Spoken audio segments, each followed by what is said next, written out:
Hi, my name is Yvette Orozco, and today I will be discussing the role of family and personal life in relation to the women of the 19th century. The beginning of colonization till now, women and their roles have played a major part in establishing the complex history that created America as we know it today. The influence sexuality and motherhood had on the lives of women in the 19th century have been essential in connecting private concerns and public issues. Up till this point, motherhood was a woman's destiny, and we see its importance even before the 19th century. Through Republican motherhood, women gained the right to be educated and to educate, and this is the beginning of motherhood being linked to influencing the roles of women in society. In the 19th century, we see the impact of motherhood again in the response to birth control. Women's decisions to limit their pregnancies reflected a growing desire for personal satisfaction and social contribution beyond motherhood. Women's roles were also greatly impacted by their sexuality. We see this in the way middle-class white women are seen in comparison to African American women. In the 19th century, white women are seen as pure and quiet, a little bit more demure, and if we look on the right, we'll see an image of a white woman breastfeeding, and we see that she is turned away, a little bit more conservative, versus African American women who are only even seen as women when they are sexually violated. And this occurs because they are seen as more sexually available. Notice how in the image on the right as well, the African American woman is facing completely forward.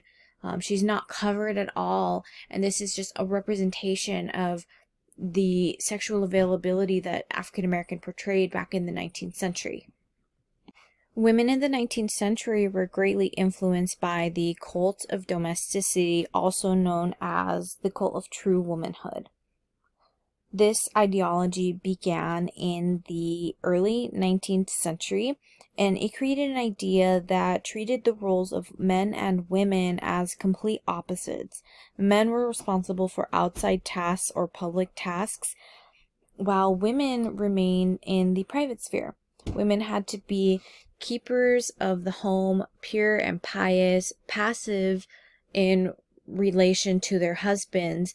They were mothers and wives first, and being a woman came last, meaning their needs, sexually or intellectually, were secondary to their roles within the cult of domesticity.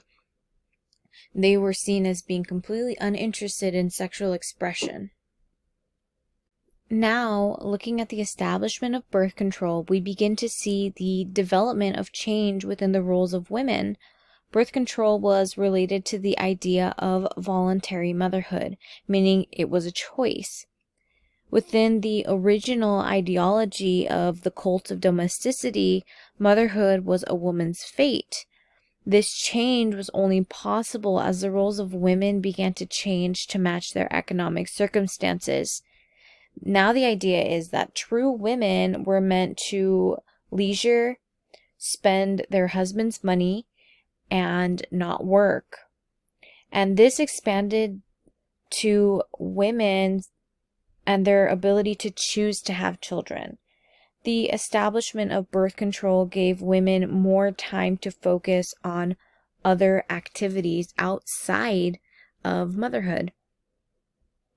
Some women leaned into this newfound version of motherhood and invested through consumerism, while others used their time to focus on things like education and activism.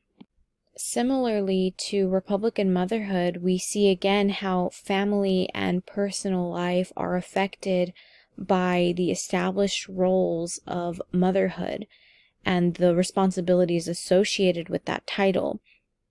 As women are spending less time focused on motherhood, they are able to push forward more into the public sphere.